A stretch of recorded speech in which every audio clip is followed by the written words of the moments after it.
মুখ বন্ধ করে চুপ করে রয়েছি, একটাও কথা করছি নি। কি হবে বাড়তি হবে আর কত করবো?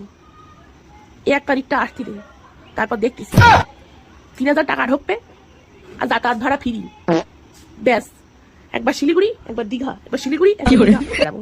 আমার মোটেও কেউ বাড়ি পাবে না, আর কাজ আর করবো না, মোটেও আর সংসার করবো না। কি করবো? আর দরকার নেই সংসার করার।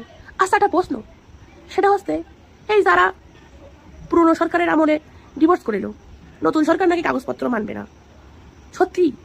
আচ্ছা, না মানলি তাহলে কি সেই পুরনো বউ নিয়ে আবার সেই নতুন বউর সঙ্গে একসঙ্গে সংসার করবে?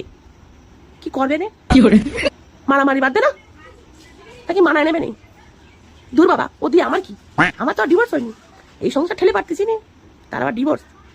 চিন্তা করে লাভ নেই, 3000 টাকা পাইছি আর যাতায়াত ভাড়া, ব্যাস, আর কিছু লাগবে না।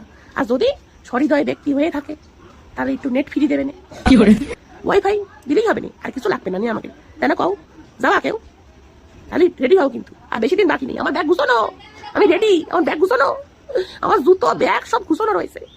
ধরবো আর দে দৌড়, আর থাকবো না আমি। বাবা রক্ষে পেয়েছি, রক্ষে পেয়েছি।